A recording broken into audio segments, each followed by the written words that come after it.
मीरपुर नाम के शहर में तेजस अपनी पत्नी नीरू के साथ रहता था। पति पत्नी दोनों ही नौकरी करते थे। एक दिन तेजस गांव अपनी माँ के पास फोन करता है। हेलो, प्रणाम माँ। जीते रहो माँ, तुम दादी बनने वाली हो। अरे वाह, ठीक है बेटा, मैं कल ही आती हूँ। जब माँ जी शहर पहुंची तो बेटे बहू ने बहुत अच्छे से स्वागत किया। लीजिए माँ जी, चाय। अरे गर्मा गर्म पकोड़े ले आओ माँ के लिए। नीरू रसोई में गई और 2 मिनट में ही पकोड़े ले आई। जी ये लीजिए। बहू जादू से बनाए हैं क्या? अभी तो रसोई में गई थी। यम्मी। माँ जी, शीला रसोई में पकोड़े तल रही है, मैं बस लेकर आई। हे भगवान, मेरा धर्म भ्रष्ट कर दिया तूने। अब तो गंगा जल से शुद्धिकरण करना होगा। दूसरे दिन, माँ जी मैंने नाश्ता बना दिया है, ऑफिस जा रही हूँ। पर अभी तो घर का सारा काम पड़ा है। शीला आती ही होगी, झाड़ू पोछा बर्तन कपड़े वो सब कर लेगी। हमारे जमाने में घर का सारा काम हम ही करते थे। जी माँ जी, आप बहुत होशियार हैं, मैं घर ऑफिस दोनों नहीं संभाल पाती। तो जरूरत क्या है घर से बाहर जाकर चाकरी करने की? वैसे भी घर का काम खुद करने से घर में बरकत आती है, समझी? पर माँ जी।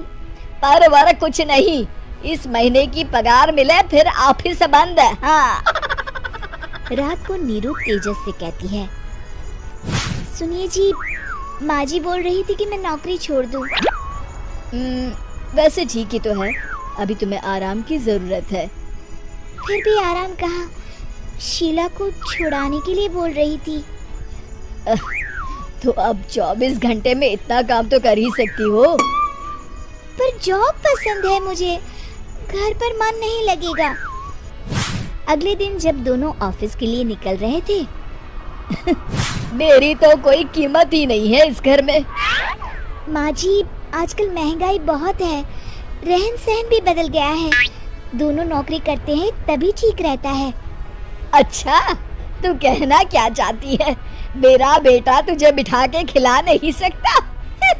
तू ही इस घर का खर्च चला रही है, हैं? नहीं माँ जी, मेरा वो मतलब नहीं था। मतलब खूब समझती हूँ, ये बाल धूप में सफेद नहीं किए मैंने। हाँ। अब तो ये रोज का काम हो गया था। तेजस भी रोज की झिकझिक से परेशान हो गया था। एक दिन उसने कहा, नीरू, वैसे भी तुम्हें मैटरनिटी लीव मिलने वाली है, तो अभी से ही छुट्टी ले लो। पर क्या, मेरी सैलरी अच्छी खासी है। आखिर नीरू ने रिजाइन कर दिया। जब बच्चा हुआ तो घर में सब बहुत खुश हुए। कुछ दिनों बाद तेजस फाइल देख रहा था। क्या हुआ तेजस, कुछ परेशान लग रहे हो? अब हाँ, वो हमारी जितनी सेविंग्स थी वो तो हॉस्पिटल में और छठी के फंक्शन में खत्म हो गई है नीरू। और अभी वैसे मंदी चल रही है तो मैं बोल रही थी कल मुन्ना को हेपेटाइटिस का टीका लगवाना है। नीरू, क्या पोस्टपोन नहीं कर सकते? नहीं जी, बिल्कुल नहीं। अब तेजस को समझ में आ रहा था कि उससे गलती हुई है। पैसों की कमी का असर घर के माहौल पर भी पड़ रहा था। अगले दिन, बेटा मेरा चश्मा और ये दवाइयाँ ले आना, पर्चा देते हुए माँ जी ने कहा। जी। तेजस, मुन्ना के लिए दूध का डिब्बा और डायपर भी ले आना, और ये किराने के सामान की लिस्ट है, इसे भी लाना है।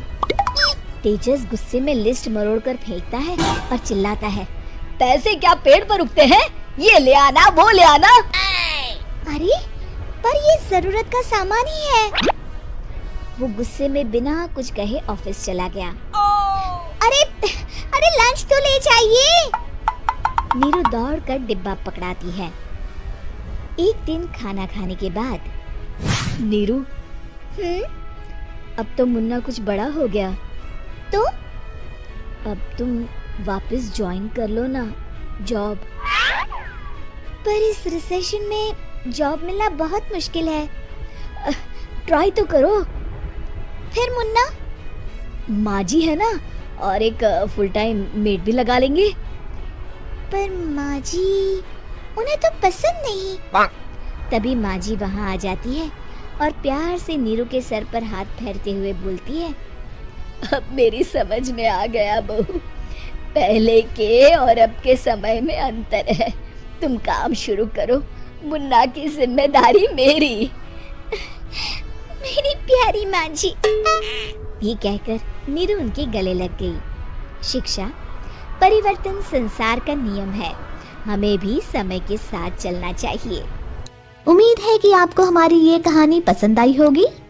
कृपया हमारे चैनल को सब्सक्राइब करें और सभी अपडेट्स के लिए बेल आइकन जरूर क्लिक करें। और हाँ, वीडियो लाइक और शेयर करना मत भूलिएगा। Bye bye.